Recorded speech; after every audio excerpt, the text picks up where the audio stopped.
नमस्कार, आपका बहुत बहुत स्वागत, अभिनंदन। मैं हूं संजय कुमार। 2024 के चुनाव नज़दीक आ गए हैं और सभी पार्टियां अपने अपने स्तर पर इसकी तैयारियों में जुट गई है। राहुल गांधी न्याय यात्रा पर निकल गए हैं।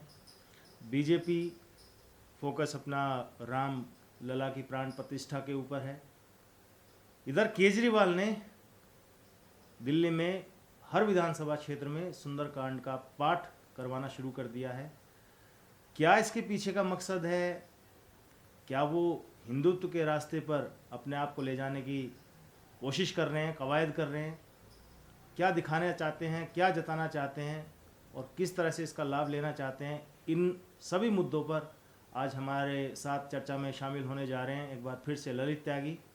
तो आइए उनके साथ चर्चा का आरंभ करते हैं। त्यागी जी, बहुत बहुत नमस्कार संजय जी। तो भाई साहब, आम आदमी पार्टी के कर्ता धर्ता अरविंद केजरीवाल साहब फिर राम भक्त बन गए। नया प्रोपेगेंडा नया प्रोपेगेंडा नया प्रोपेगेंडा मतलब नौटंकी आप कह सकते हो। हाँ, तो नौटंकी बाज जाए तो हर हफ्ते नौटंकी तो नहीं करनी है ना। नहीं, ऐसा तो नहीं है कि किसी ने कह दिया हो यार ईडी का संकट आ रहा है तो संकट मोचन की शरण में जाओ। संकट होना चाहिए पर ये संकट कटने वाले नहीं है ना, नकली मतलब हुआ है ना। ये ईडी का डर है, संकट मोचन की तरफ चले है कि राम मंदिर में जो प्राण प्रतिष्ठा होनी है। ये दोनों ही है। एक लक्ष्य से मतलब एक तीर से दो निशाने। कौन कौन से आप बताइए। एक तो ईडी का जो चल रहा है उससे ध्यान हटाना है, लोगों का माइंड को अलग चेंज करना है। दूसरा जो इनकी इमेज बनी रही है हिंदू विरोध वाली, थी पहले भी थी, और तो उसको अपने आप को हिंदू प्रेमी दिखाना, क्योंकि इनको पता है कि इनका जो बेस स्टेट है वो दिल्ली और पंजाब है अभी तक, और वहाँ पे खास मुस्लिम का वो नहीं है। दिल्ली में कुछ फिर भी है, थोड़ा 10-12 सीटें हैं यहाँ पे मुस्लिम्स का होल्ड है।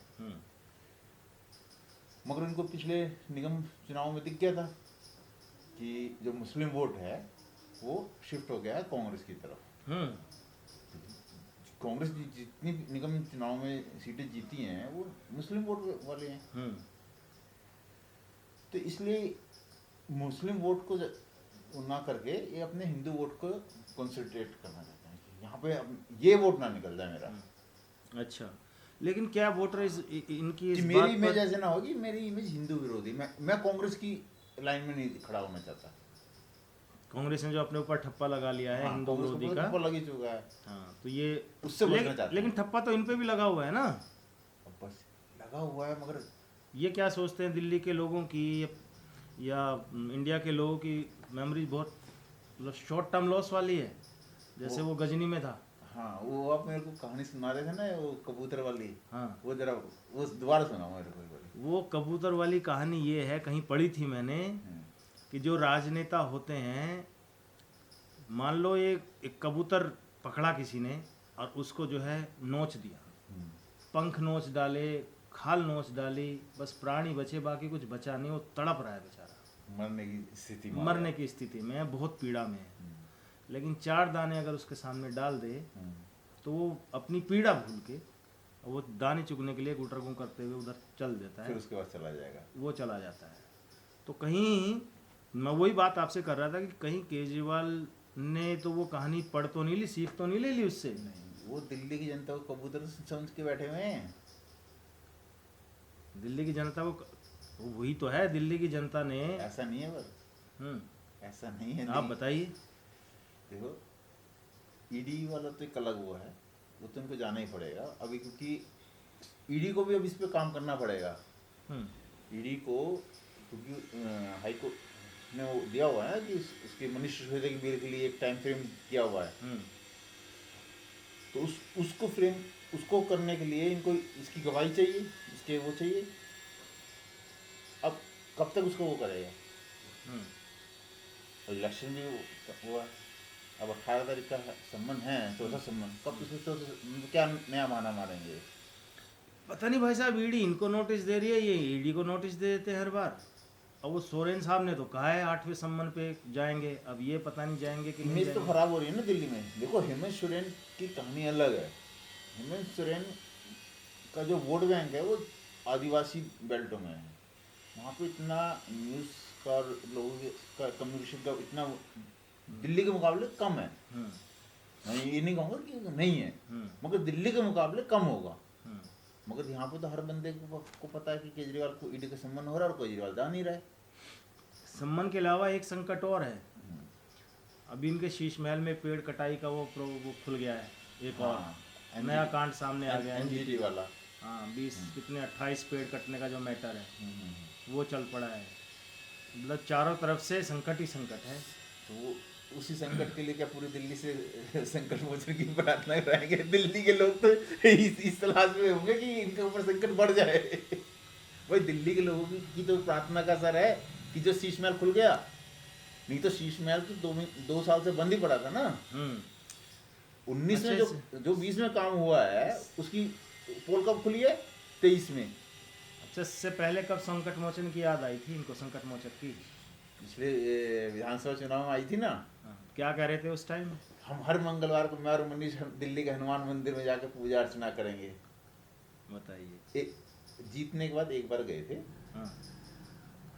फिर याद नहीं है। उसके बाद वो कहाँ हनुमान मंदिर, कहाँ पूजा अर्चना, कहाँ मनीष सिसोदिया और कहाँ केजरीवाल। वही मैं कह रहा हूँ ना, अपनी उस इमेज का क्या करेंगे? आपको याद होगा कि दिल्ली में जब दंगे हुए थे उसके बाद में लोग क्या इनके अपने विधायक गए, इनको खटखटाते रहे इनका गेट, ये बाहर नहीं निकल के आए। अरे अमानतुल्लाह कितना हिंदू हेटेड स्पीच देता रहा है। आज तक अमानतुल्लाह के ऊपर क्या एक्शन लिया है केजरीवाल ने? हाँ, उसके और एक और उसको मंत्री प्रमोट किया है। एक और मंत्री थे इनकी पार्टी में, राजेंद्र पाल गौतम। हाँ, वो उन्होंने क्या बोला सनातन के बारे में बताओ। राजेंद्र पाल गौतम जैसे सपोले इन्होंने अपने कैबिनेट में पाले हुए थे। एक तरफ तो ये है इनका ऐसे ये लोग इनका फेस सनातन विरोधी रखेंगे। ताहिर हुसैन, मैं हिंदुओं को सबक सिखाना चाहता था और यही बोला ना। और उस ताहिर हुसैन के पक्ष में प्रेस कॉन्फ्रेंस करने कौन आया था अगले दिन? संजय सिंह। आज तक किसी ने जवाब दिया है कि संजय सिंह ने जो प्रेस कॉन्फ्रेंस की थी? और अब ताहिर हुसैन पिछले 4 साल से जेल के अंदर है। क्या संजय सिंह ने अपनी गलती मानी है, या केजरीवाल ने गलती मानी है, या आम आदमी पार्टी ने वो गलती मानी कि हमारे से गलती हो गई? वो नहीं, गलती नहीं मानते ये गलती मानते नहीं है और कुछ भी बोल देंगे क्योंकि क्रेडिबिलिटी नहीं है। इनका बस चले तो ये आज भी ताहिर हुसैन को क्लीन चिट देके बैठा लेगा अपने पास। हाँ, ये तो खुद को भी दे देते हैं भाई। हाँ। खुद ही को देते हैं। हाँ। तो जो भी जिस पे भी आरोप लगे उसको आप खुद ही देते हैं कि नहीं हमने इंक्वायरी कर ली, अब हाँ। सब ठीक ठाक है, कोई दिक्कत नहीं है। वो सारी क्लीन चिट तो मिली हुई है, जितेंद्र तोमर से लेके ताहिर हुसैन और सिसोदिया, संजय सिंह से लेके एक लंबी लिस्ट बन गई। अब तो सबको क्लीन चिट देते हैं। हाँ, और सब जेल में होते हैं। अरे भाई साहब, इतना चढ़ा देंगे भगत सिंह की औलादें और उनके वंशज और ये वो, उसके बाद झांकने तक भी नहीं जाते। वो जेल में गए भाई साहब, मिलने तक नहीं गए सिसोदिया से। हाँ, मतलब देखो। मगर अच्छा ये बताओ, केजरीवाल को सिसोदिया से डर लग रहा है, संजय सिंह से डर लग रहा है?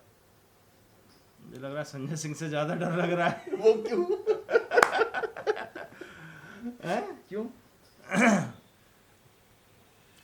इनके कुछ ऐसे रिकॉर्ड्स हैं ईडी के पास, इनको मालूम है। मगर वो तो ईडी के रिकॉर्ड तो सिसोदिया के भी हैं, और दोनों ही एक ही केस में दोनों अंदर हैं। जबकि सिसोदिया को गए हुए लगभग 1 साल हो जाएगा। नजदीकियां तो ज्यादातर जो दिखने में आती है संजय सिंह के साथ। सिसोदिया 1 साल से अंदर है। सिसोदिया को ज्यादा कष्ट हो रहा है, 1 साल से मैं अंदर पड़ा हूँ। संजय सिंह को तो जुम्मा 2-3 महीने हुए हैं। तो फिर डर संजय सिंह से ज्यादा क्यों है? डर संजय सिंह से ज्यादा क्यों है? नहीं, हमें तो यही लगता है कि इसमें डायरेक्ट इन्वॉल्वमेंट जो है, जो अभी सामने निकल के आ रहा है, वो जो इनका नहीं संजय, ऐसा नहीं है। आदमी का चरित्र, सिसोदिया का चरित्र, संजय सिंह का चरित्र, दोनों में अंतर है। क्या अंतर है? सिसोदिया जो है फिर भी पढ़ा लिखा और वेल मैच्योर वो है, मगर संजय सिंह से आप उम्मीद नहीं कर सकते, जो उनका राज्यसभा का रिकॉर्ड है और जो उनका अभी तक का पब्लिक फिगर का रिकॉर्ड है। आप पिछले पंजाब इलेक्शन में प्रभारी थे संजय सिंह और उनकी सीढ़ी घूमी थी पंजाब इलेक्शन में, सीढ़ी घूमी थी उनकी। तो वो चरित्र, ये दोनों के चरित्र में ये अंतर है, तो उसको केजरीवाल को पता है भाई। कुल मिलाकर एक साल के बाद भी सिसोदिया मुंह नहीं खोला, मगर एक साल ये अंदर रह गया ना, ये पूरी पार्टी का कच्चा चिट्ठा खोल देगा। हाँ, ये एक बड़ा कारण बिल्कुल लगता है, हो सकता है। कुल मिला के इनका ये जो पूरी कवायद चल रही है अभी सुंदरकांड पाठ को लेके, ये तो यही है कि दिल्ली में अभी तक दिल्ली में खाता खुला नहीं है अभी तक, लोकसभा में हाँ। है ना, लोकसभा की मैं बात कर रहा हूँ। तो हो सकता है भाई अब जो है बीजेपी के नक्शे कदम पे चलते हुए सुंदरकांड पाठ कराते हुए कि भाई मैं भी हिंदू हितैषी हूँ, मैं भी हिंदू हृदय सम्राट बनने के लिए उस लीग पे चल के एक बताओ, जब आपके सामने बड़ा स्टार है या एक हिंदू हितों की पार्टी बीजेपी को माना जाता है, और आज तक उसने कभी हाँ उसने देखो सबसे अच्छी बात यह है कि वो बिल्कुल क्लियर है अपने फ्रंट, आइडियोलॉजी क्लियर है और अपने कमिटमेंट के प्रति वो क्लियर है पार्टी। आपकी नाम ऐसे डोलती रहती है, हाँ। तो फिर लोग किसको चुनेंगे? अगर हिंदू पे ही बात हो रही है तो लोग बस ऑप्शन दो, अगर ये दूसरा ऑप्शन बनने की कोशिश कर रहे हैं तो लोग अब देखते हैं कामयाब कितना हो पाते हैं कितना नहीं है। नई नौटंकी है केजरीवाल की, नई नौटंकी भाई। बहुत गजब अजब नेता हैं, कब कौन सा दांव कैसे चल दें इस बारे में तो देखो कुछ कहा नहीं जा सकता। बहुत से नेता हैं जो मतलब बिल्कुल बाहर से अंदर से एकदम जो होता है बोल देते हैं मुंह, लेकिन ये ऐसे नेता हैं इनका पता नहीं चलता पेट के अंदर क्या है बाहर क्या है। संजय केजरीवाल जैसे नेताओं की पोल तो खुल चुकी हैं, मगर जब जनता इनके पीछे पड़ेगी ना तो ये ऐसे गायब होंगे जैसे गधे के सर से सिंह गायब होते। चलिए, बहुत अच्छा रहा, मज़ा आया आपसे बात करके, आनंद आया। फिर किसी और मुद्दे पर आपके साथ चर्चा करेंगे। केजरीवाल का ईडी के संबंध में आने वाला है रिजल्ट, इसका चौथे सम्मन का भी, हाँ सम्मन भी आने वाला है। खैर इसके बारे में जब ये सम्मन आएगा क्या रहता है इसके बाद इस पर हम चर्चा फिर करेंगे। फिलहाल के लिए आप हमें दीजिए इजाज़त और जल्दी मिलते हैं। अपना ध्यान रखिए। जय हिंद, वंदे मातरम।